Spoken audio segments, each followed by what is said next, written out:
Good afternoon, everybody.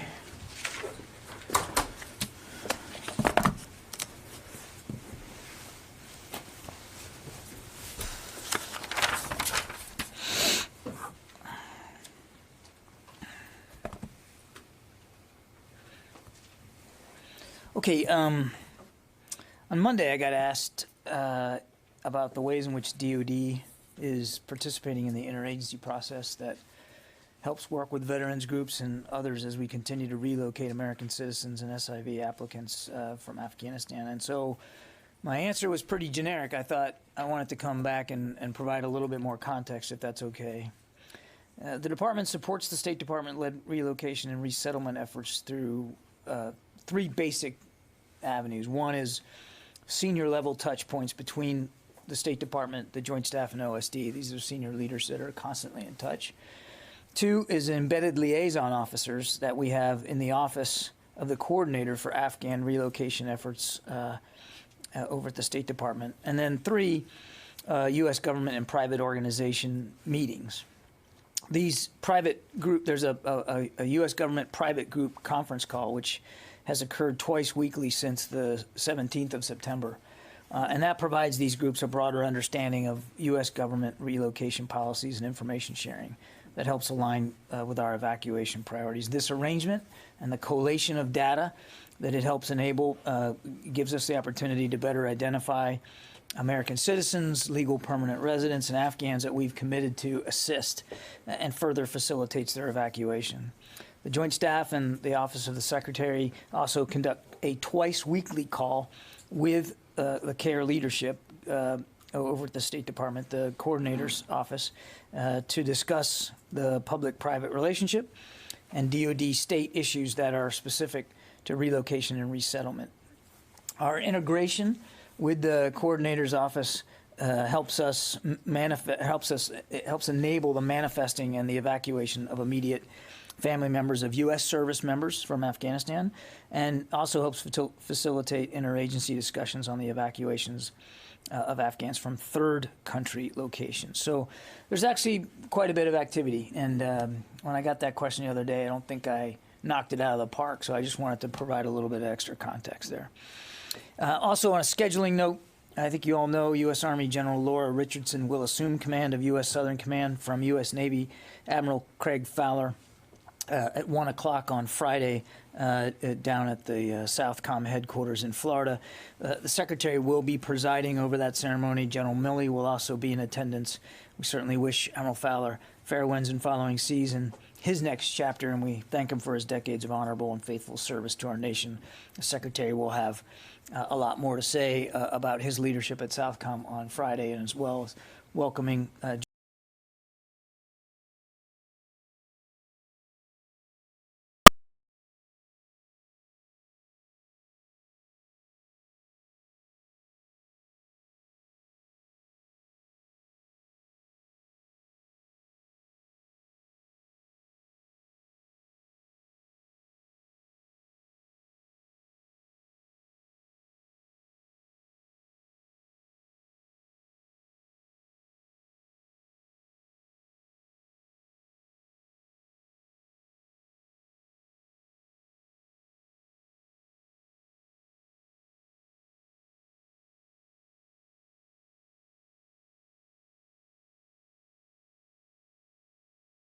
technology, or that it makes this technology makes the U.S. more vulnerable to a potential Chinese nuclear attack. Could you provide some of that context? Without speaking to the specifics of this test, which we haven't done, I would tell you that, and the Secretary addressed this the other day while we were on travel, we've been very clear about our concerns over China's advancements in certain capabilities, a wide range of capabilities that the Secretary noted himself do very little to help decrease tensions in the region and beyond. And they're paired with, these advanced military capabilities are paired with a foreign and defense policy approach that uses intimidation and coercion of neighboring nations to yield to China's interests. And so taken in sum, it reinforces for us the need to continue to treat the PRC as our #1 pacing challenge, and the Secretary is committed to doing that. Yeah, Travis. Thanks, John. We've counted at least 6 service members who were involved in the January 6th riot at the Capitol. 5 of those remain on duty. Are the services moving too slowly to resolve these cases? I think the Secretary is comfortable that each of the military departments have taken seriously his concerns over extremist activities throughout the force. I know we talked about this the other day with respect to the working group's efforts. And he's comfortable that the civilian and military leadership of each of the services are working through appropriately each of these cases. And he obviously cannot get involved in any of the adjudication over these members. He has to let service leadership deal with it, but he's comfortable that they'll do that in the appropriate way and in the appropriate time. I could just follow up.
Informing the budget, they're informing the programs and the priorities of the department. They're going to inform, in many ways, our training and exercise regimen.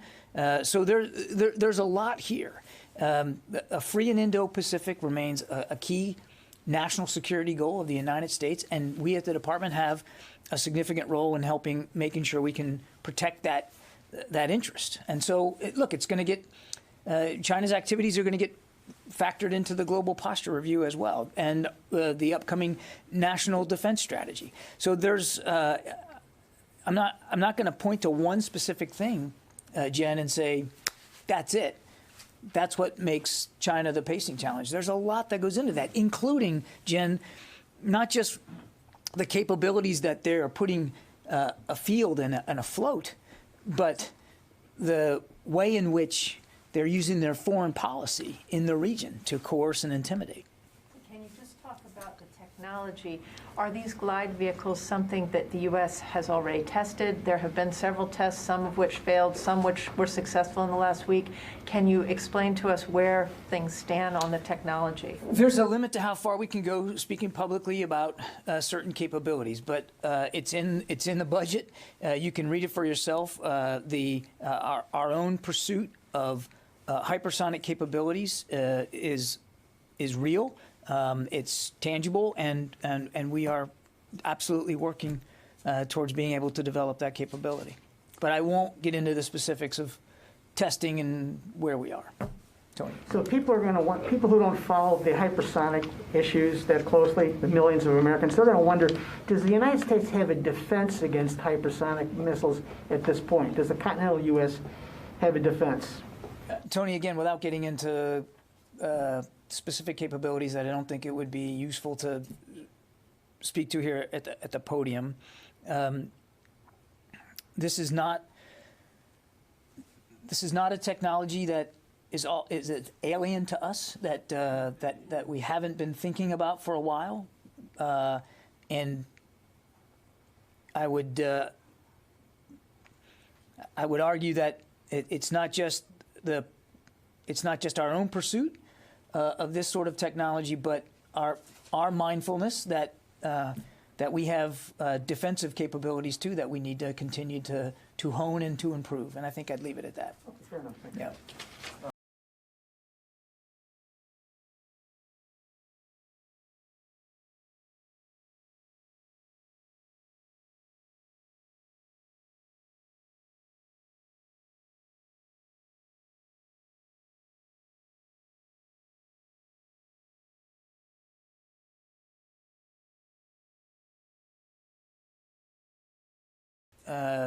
And we can get you the transcript. But when we concluded the work, we actually were very transparent about the conclusion of the task force and their efforts. They have stood down. It was supposed to be as you heard Dr. Ratner say when we stood it up, that it was going to be a sprint, and they completed that sprint. And we rolled out the basic findings and recommendations, and we can get that to you. As for recent conversations, I literally just came from the Secretary's latest China brief. So one of the things he tasked himself with at the end of the task force was personal leadership over a regularly scheduled coordination and discussion session with the senior leadership here at the department, including the service chiefs and the service secretaries, as well as appropriate combatant commanders. And he just had the latest iteration of that regular biweekly meeting today, this afternoon. Those kind of briefings are biweekly then? Yeah, I'll check on the exact frequency, but I'm pretty sure they're about biweekly. Yeah, and he chairs them himself. Megan. Can you tell us how much of the active duty force is vaccinated against COVID-19 currently? And if you can break out how much of the reserve forces that would be convenient to. So active duty personnel with at least one dose is 96.9, so 97%. Active duty personnel that are fully vaccinated as of today stands at 86.9%. Of the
not know, and I don't want to guess. So we'll take that question and get back to you. Last one. And the ISIS case, the fact that they can regenerate within 2 years for external actions, can you clarify, does that mean potentially attacking the continental United States or U.S. interests around in Europe and Asia and Africa? It was conflated yesterday, to attack the U.S.